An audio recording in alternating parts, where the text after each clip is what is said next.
La plupart des gens sur la planète ne peuvent plus voir la Voie lactée, notre propre galaxie. Une couverture invisible de lumière a recouvert le ciel, masquant à la vue des humains 100 milliards d'étoiles. Cette lumière est si puissante qu'elle nous a privés de notre connexion avec l'univers, nous laissant sans la majesté que nos ancêtres connaissaient.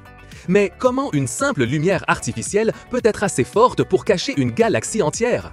Pour le comprendre, nous devons d'abord parler de quelque chose appelé ciel brillant ou sky glow. Imagine que la nuit, tu conduis ta voiture au milieu d'un épais brouillard.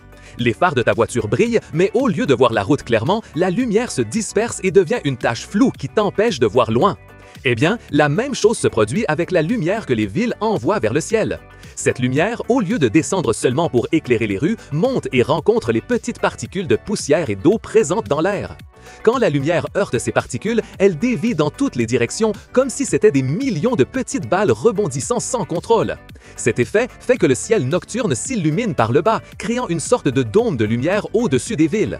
C'est le sky glow et c'est comme un voile brillant qui couvre l'univers, faisant disparaître de notre vue les étoiles les plus faibles et les plus lointaines. Et toute la lumière n'est pas la même. Les lumières au sodium, qui sont plus jaunes, se dispersent moins. Mais les lumières LED modernes, qui sont généralement plus blanches ou bleues, se dispersent beaucoup plus, augmentant le problème. Cela est dû au fait que la lumière bleue voyage sur des ondes plus courtes et se disperse plus facilement dans l'atmosphère, tout comme le ciel apparaît bleu pendant la journée. La luminosité du ciel nocturne augmente partout dans le monde. Chaque année, le ciel devient environ 2% plus lumineux, selon des études récentes. C'est comme si un léger rideau devenait de plus en plus opaque avec le temps. Pour les astronomes qui cherchent les secrets de l'univers, ce ciel brillant est un grand problème. Ils construisent d'énormes télescopes dans des endroits très éloignés, dans les montagnes et les déserts, cherchant les ciels les plus sombres du monde. Mais la lumière des villes voyage sur des centaines de kilomètres et même ces observatoires commencent à ressentir les effets. C'est comme essayer de voir une bougie allumée au loin quand tu as une lampe très puissante qui brille juste à côté de tes yeux. La lumière de la lampe noie complètement la faible lumière de la bougie. Cela signifie qu'il est de plus en plus difficile de découvrir de nouveaux astres, d'étudier comment les galaxies naissent ou de chercher des planètes lointaines. Une partie vitale de la science et de la découverte s'obscurcit. Mais l'impact de cette lumière va au-delà de ne pas pouvoir voir les étoiles. Elle affecte de nombreux êtres vivants qui dépendent de l'obscurité de la nuit pour survivre. Par exemple, les oiseaux. De nombreuses espèces voyagent de longues distances la nuit et utilisent les étoiles comme une carte pour savoir où aller.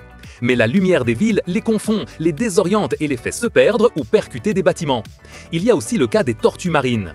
Lorsque les petites tortues naissent sur la plage, leur instinct leur dit de marcher vers la lumière la plus brillante pour atteindre la mer. Avant, cette lumière était la lune reflétée dans l'eau. Maintenant, sur de nombreuses plages, la lumière la plus forte provient des hôtels et des rues des villes, ce qui fait que les petites tortues marchent dans la mauvaise direction et meurent d'épuisement ou sont attrapées par des prédateurs. Les insectes souffrent aussi. Des milliards d'entre eux sont attirés par les lumières artificielles, tournant autour jusqu'à mourir d'épuisement. Cela rompt la chaîne alimentaire, affectant les animaux qui s'en nourrissent.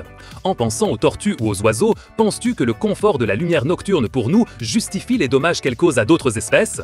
Nous voulons savoir ce que tu en penses dans les commentaires. Cette lumière brillante nous a fait perdre quelque chose de plus profond, notre connexion avec l'univers. Nos ancêtres, depuis le début de l'humanité, ont toujours eu un ciel étoilé au-dessus de leur tête. Les étoiles leur servaient à s'orienter, à mesurer le temps, à créer leurs histoires et mythes et leur donnaient un sentiment d'émerveillement et de mystère sur notre place dans le cosmos. Les grandes avancées de la science, de la philosophie et de l'art sont nées en regardant les étoiles. Aujourd'hui, pour beaucoup, le ciel nocturne n'est qu'un fond sombre parsemé de quelques lumières brillantes. Nous avons oublié l'immensité de ce qui se trouve là-bas. La lumière artificielle que nous créons sur Terre, ce ciel lumineux, agit comme une barrière. Elle se disperse tellement qu'elle efface effectivement la lumière des 100 milliards d'étoiles de notre propre galaxie, la Voie lactée, qui devrait être visible. C'est un voile qui nous sépare de l'immensité du cosmos, rompant une connexion fondamentale que nous avions avec l'univers. Retrouver cette vue, c'est retrouver une partie de notre héritage et de notre capacité d'émerveillement.